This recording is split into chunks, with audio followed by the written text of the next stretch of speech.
New ইয়র্কের হার্লেমে গ্রীষ্মকালীন ক্যাম্পে যাওয়ার পথে ময়লা আবর্জনা আর গৃহহীনদের অস্থায়ী শিবির নিয়ে ক্ষুব্ধ অভিভাবকরা। তাদের অভিযোগ, দীর্ঘদিন ধরে সমস্যাটি চললেও কার্যকর ব্যবস্থা নেওয়া হয়নি।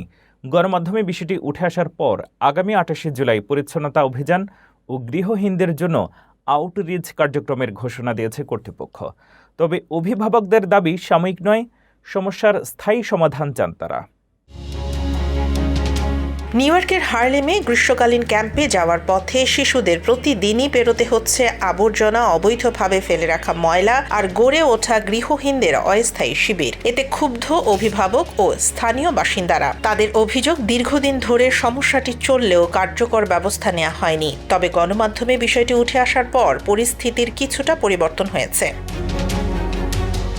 11 বছর বয়সী মরিয়া টেলরকে গ্রীষ্মকালীন ক্যাম্পে যেতে নিয়মিতই সেন্ট নিকোলাস এভিনিউয়ের ময়লা আবর্জনায় ভরা পথ পাড়ি দিতে হয়েছে। তার মায়ের অভিযোগ, এলাকাটি আগে কখনো এত নোংরা ছিল না। সেখানে মাদক সেবন, বিপুল পরিমাণ আবর্জনা এবং মানববর্জ্যের কারণে শিশুদের চলাচল কঠিন হয়ে পড়েছে। সেন্ট নিকোলাস এভিনিউয়ের 141 থেকে 145 স্ট্রিটের মাঝামাঝি এলাকায় 3টি স্কুল রয়েছে। স্কুল কর্তৃপক্ষ বলছে, শিক্ষাবর্ষ জুড়েও এই সমস্যা ছিল। প্রতিদিন পরিচ্ছন্নতা কর্মী এলাকাটি পরিষ্কার করলেও পরিস্থিতির স্থায়ী উন্নতি হয়নি।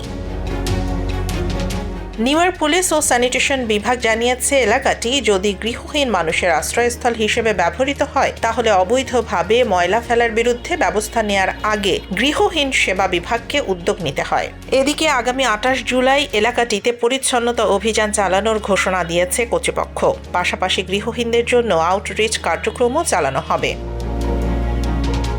তবে অভিভাবকদের দাবি, একবারের পরিচ্ছন্নতা অভিযান নয়, সমস্যার স্থায়ী সমাধান চান তারা। নিউ ইয়র্কের গৃহহীন সেবা বিভাগ জানিয়েছে, মার্চ থেকেই ওই এলাকা থেকে 24 জন গৃহহীনকে আশ্রয় কেন্দ্রে নেওয়া হয়েছে।